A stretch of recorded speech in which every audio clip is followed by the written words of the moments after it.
Political ಆಗಿ ನಾನು ಏನು ಆನ್ಸರ್ ಮಾಡೋದಿಲ್ಲ. ನಾನು ನನ್ನ ಡಿಪಾರ್ಟ್ಮೆಂಟ್ ವಿಚಾರದಲ್ಲಿ ನೀವೇನು ಹೇಳಿದ್ರು ಅದಕ್ಕೆ ಉತ್ತರ ಕೊಡ್ತೀನಿ. ಡಿಪಾರ್ಟ್ಮೆಂಟ್ ಸಚಿವರಾಗಿ ಸರಿ ಸರ್, ಬಟ್ ಒಬ್ಬರು ಕಾಂಗ್ರೆಸ್ ಪಕ್ಷದ ಕಾರ್ಯಕರ್ತರಾಗಿ ನಾಯಕರಾಗಿ ಅದನ್ನು ಇಲ್ಲ, ಕಾಂಗ್ರೆಸ್ ಪಕ್ಷದವರು ಕೆಲವರಿಗೆ ರೆಸ್ಪಾನ್ಸಿಬಿಲಿಟಿ ಕೊಟ್ಟಿದ್ದಾರೆ.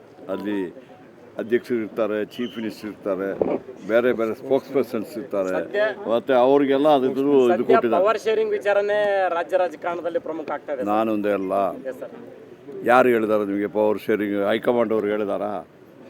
ಮೊನ್ನೆನೂ CLP ಆಯಿತು, ಅಲ್ಲಿ ಏನು ಡಿಸ್ಕಷನೇ ಬರಲಿಲ್ಲ. ಇವ್ರದಲ್ಲ ನಮ್ಮ ಏನು ಆ ಥರದ್ದು ಇದೇ ಇಲ್ಲ. ಈಗೇನಾಗಿದೆ, ನಮ್ಮ BJP ಅವ್ರಿಗೇನೋ ಅವ್ರ ಪಾರ್ಟಿಯಲ್ಲಿ ಇದು ನಡೀತಾ ಇದೆ, ಗುದ್ದಾಟ ನಡೀತಾ ಇಲ್ಲ. ಇದು ಎಲ್ಲರೂ ಒಪ್ಪರಾಗಿ ಹೇಳ್ತಿದ್ದಾರೆ. ಆಗ ಅವರು ಏನು ಮಾಡ್ತಿದ್ದಾರೆ, ಏನೋ ನಡೀತಾ ಇದೆ ಅಂತ ಹೇಳ್ಕೊಂಡು ನಿಮಗೂ ಸ್ವಲ್ಪ ಈ ಥರ ಎಲ್ಲ ಅಲ್ಲಿ ಹಂಗೆ ಇದೆ ಹಿಂಗೆ ಆಗಿದೆ. ನಾನು ಎಲ್ಲ ಕಡೆ ಹೇಳ್ತಾ ಇದ್ದೀನಿ. ಮೊದಲು ದೂರದರ್ಶನ ಇತ್ತಲ್ಲ, ಬೆಳಗ್ಗೆ ಒಂದು ನ್ಯೂಸು, ಮಧ್ಯಾಹ್ನ ಒಂದು ನ್ಯೂಸು, ಸಾಯಂಕಾಲ ಒಂದು ನ್ಯೂಸು. ಆಗ ನ್ಯೂಸ್ ಇರ್ತಿತ್ತು ನಮಗೆ. ಈ ಒಂದೊಂದು ಅವರಿಗೆ ನ್ಯೂಸ್ ಬಂದ ಮೇಲೆ ಬ್ರೇಕಿಂಗ್ ನ್ಯೂಸ್ ಬರಬೇಕಲ್ಲ. ನೋಡ್ರಿ, ನಮ್ಮ ಯಾವ ಲೀಡ್ರು ಮಾತಾಡಲಿಲ್ಲ.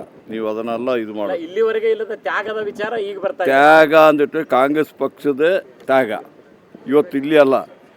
ಆ ಸ್ವಾತಂತ್ರ್ಯ ಹೋರಾಟ ಸ್ಟಾರ್ಟ್ ಆದಮೇಲೆ ಎಷ್ಟೋ ಜನ ತ್ಯಾಗ ಮಾಡಿದ್ದಾರೆ ಕಾಂಗ್ರೆಸ್ ಪಕ್ಷದಲ್ಲಿ. ಮಹಾತ್ಮ ಗಾಂಧೀಜಿಯವರ ನಾಯಕತ್ವದಲ್ಲಿ ಮಾಡಬೇಕಾದ್ರೂ ಹಲವಾರು ಜನ ಪ್ರಾಣ ತ್ಯಾಗವನ್ನು ಮಾಡಿದರೆ ಮಹಾತ್ಮ ಗಾಂಧೀಜಿಯವರು ಪ್ರಾಣ ತ್ಯಾಗ ಮಾಡಿದ್ದಾರೆ. ಅದೇ ರೀತಿಯಲ್ಲಿ ಇಂದಿರಾ ಗಾಂಧಿಯವರು ಮಾಡಿದ್ದಾರೆ, ರಾಜೀವ್ ಗಾಂಧಿಯವರು ಮಾಡಿದ್ದಾರೆ, ಸೋನಿಯಾ ಗಾಂಧಿಯವರು ಅವರ ಅಧಿಕಾರವನ್ನು ಬಿಟ್ಟು ಮನಮೋಹನ್ ಸಿಂಗ್ ಅದಕ್ಕೆ ತ್ಯಾಗ ಅಂತ ಹೇಳ್ತಾ ಇರೋದು. ಕಾಂಗ್ರೆಸ್ ಪಕ್ಷದಲ್ಲಿ ಲಕ್ಷಾಂತರ ಜನ ತ್ಯಾಗ ಮಾಡಿದ್ದಾರೆ. ಇದು ನಮ್ಮ ಸ್ವತಂತ್ರ ಹೋರಾಟದಲ್ಲಿ ನಾವು ಬ್ರಿಟಿಷರು ಹೋಗ್ತಾರೆ, ಅಧಿಕಾರಕ್ಕೆ ಬರ್ತಾರೆ, ಯಾರು ನೆನೆಸಿರಲಿಲ್ಲ. ಕೇಳಿ ಇದಿರಲಿಲ್ಲ. ಪರಂಪರೆ ಮೊದಲಿಂದ ಬಂದಿದೆ. ಕರ್ನಾಟಕದಲ್ಲಿ ಬೇಕಾದಷ್ಟು ಜನ ತ್ಯಾಗ ಮಾಡಿದ್ದಾರೆ. ಈಗ ನಮ್ಮಂಥವ್ರು ಕೆಲವರು MLAಗಳಾಗ್ಬೋದು, ಕೆಲವರು ಮಿನಿಸ್ಟ್ರುಗಳಾಗ್ಬೋದು. ನಮಗಿಂದ ಕಾಂಗ್ರೆಸ್ ಪಕ್ಷದಲ್ಲಿ ಕಾರ್ಯಕರ್ತರು ಎಲ್ಲರಿಗೂ ಅರ್ಹರು ಏನಿಲ್ಲದೆ ಇನ್ನೂ ಇದು ಅದು ಒಂದು ತ್ಯಾಗನೇ ಅಲ್ವಾ ಸರ್. ಈಗ ಜನಾರ್ದನ್ ರೆಡ್ಡಿ ಅವರು ಪ್ರೆಸ್ ಮೀಟ್ ಮಾಡಿದ್ರು. ಸತೀಶ್ ಜಾರಕಿಹೊಳಿ ಅವರಿಗೆ ಕಾಂಗ್ರೆಸ್ನಲ್ಲಿ ಪರ್ಯಾಯ ನಾಯಕತ್ವವನ್ನು ಬೆಳೆಸೋದಕ್ಕೋಸ್ಕರ ಶ್ರೀರಾಮುಲು ಅವ್ರನ್ನ DK ಶಿವಕುಮಾರ್ ಕರ್ಕೊಂಡ್ ಬರ್ತಾ ಇದ್ದಾರೆ.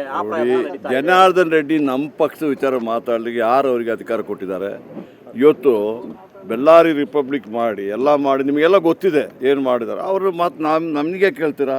ಅವ್ರನ್ನೇ ಕೇಳಿ. ಯಾಕೆಂದ್ರೆ ನೋಡಿ, ಅದು ನನಗೆ ಅವ್ರನ್ನ ಬರೋದು ವಿಚಾರ ಗೊತ್ತಿಲ್ಲ.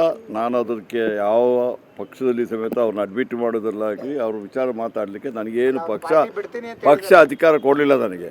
ನಾನು ಹೇಳ್ತಾ ಇದ್ದೀನಿ, ನನ್ನ ಇಲಾಖೆಯಲ್ಲಿ ನೀವೇನು ಬೇಕಾದ್ರೆ ಕೇಳಿ ನಾನು ಕೊಡ್ತೀನಿ. ಯಾಕೆ ನೋಡಿ, ಆ ಥರದ್ದಿಲ್ಲ. ಇಲ್ಲ, ತಪ್ಪು ಕಲ್ಪನೆ ಅದು. ಈಗ ನಮ್ಮಲ್ಲಿ ಏನಾಗಿದೆ, ಈ ಅಕ್ರಮ ಸಕ್ರಮ ಅಂದ್ಬಿಟ್ಟು ಒಂದು ಇದು ಮಾಡಿ 2004 ನಡೀತಾ ಇದೆ. ಅದರಲ್ಲಿ ಏನಾಗಿದೆ, ಅನ್ಆಥರೈಸ್ಡು ಹುಕ್ಕು ಮಾಡಿಬಿಟ್ಟು ತಗೊಳ್ತಾರೆ. ಅದು ಏನಾಗ್ತದೆ, TCಗಳು ಬರ್ನ್ ಆಗ್ತಾ ಇದೆ. ಆ TCಗಳು ಬರ್ನ್ ಆದರೂ ಸಮೇತ ನಾವು ಅದನ್ನು ಬ್ಯಾಂಕ್ ಇಟ್ಟುಬಿಟ್ಟು ರೂರಲ್ ಏರಿಯಾದಲ್ಲಿ 72 ಅವರ್ಸಲ್ಲಿ ಕೊಡಲಿಕ್ಕೆ ಹೇಳಿದ್ದೀವಿ, ಸಿಟೀಸಲ್ಲಿ 24 ಗಂಟೆಯಲ್ಲಿ ಮಾಡಲಿಕ್ಕೆ ಹೇಳಿದ್ವಿ. ಈಗ ಅಕ್ರಮ ಸಕ್ರಮ ನಾವೀಗ ತೀರ್ಮಾನ ತಗೊಂಡಿದ್ವಿ. ಯಾರು 500 ಮೀಟ್ರ್ ಒಳಗಡೆ ಇದ್ದರೆ ಗ್ರಿಡ್ಡಿಂದ ಅವರಿಗೆ ನಾವು ಕೊಡ್ತೀವಿ. 4.5 ಲಕ್ಷ ಇತ್ತು. ಅದು 4.5 ಲಕ್ಷದಲ್ಲಿ ಬರೀ 2600 ಮಾತ್ರ ಗ್ರಿಡ್ದು 500 ಮೀಟ್ರಿಗಿಂತ ಜಾಸ್ತಿ ಇರೋರು ನಮಗೀಗ ಅಪ್ಲೈ ಮಾಡಿದ್ರೆ 2600 ಮಾತ್ರ. ಬಾಕಿ ಇರೋದಲ್ಲಿ 2.5 ಲಕ್ಷ ಈಗಾಗಲೇ ಕೊಟ್ಟಿದ್ದೀವಿ.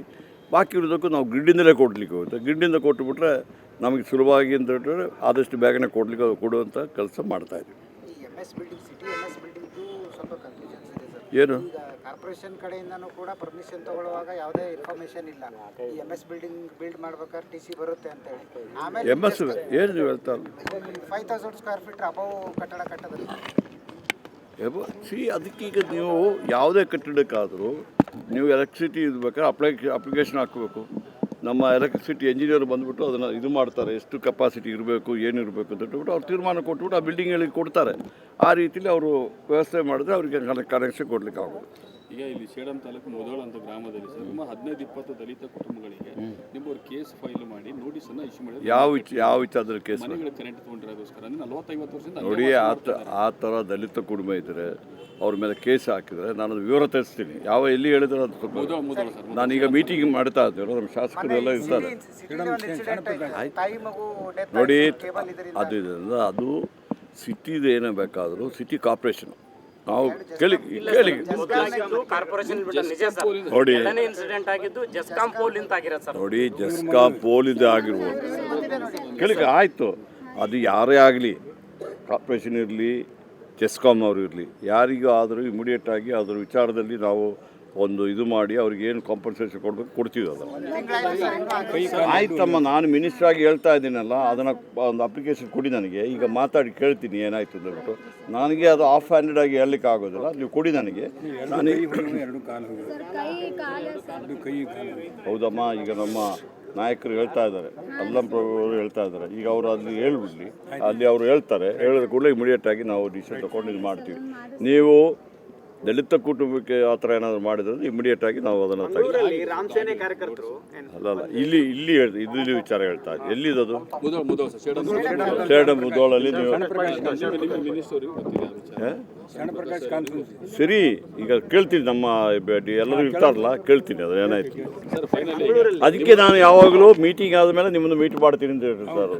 ಹಾಗೆಲ್ಲ ನನಗೆ ಗೊತ್ತಾಗ್ತದೆ ನೀವು ಕೇಳಿದ್ರೆ. ನಿಮ್ಗೊಂದಿಷ್ಟು ಇನ್ಫಾರ್ಮೇಶನ್ ಕುಸ್ನೂರ್ ಅಂತ ವಿಲೇಜ್ ಇದೆ ಸರ್. ಅದು ಭಾರಿ ಒಳ್ಳೇದು, ನಿಮ್ಮನ್ನು ಮೀಟ್ ಮಾಡೋದು ತುಂಬ ಇನ್ಫಾರ್ಮೇಷನ್. ಅದಕ್ಕೆ ನಾನು ಕಾಂಗ್ರೆಸ್ ಆಫೀಸಿಗೆ ಹೋಗಿದ್ದು, ಯಾಕೆ ಅಲ್ಲಿ ನಮ್ಮ ಕಾಂಗ್ರೆಸ್ ಲೀಡರ್ಗಳು ಹೇಳ್ತಾರೆ ನಮಗೆ ಇನ್ಫಾರ್ಮೇಷನು ಅದು. ಸರ್, ಸಿಟಿ ಹೊರವಲಯದಲ್ಲೇ ಕುಸ್ನೂರ್ ಅಂತ ಒಂದು ವಿಲೇಜ್ ಇದೆ.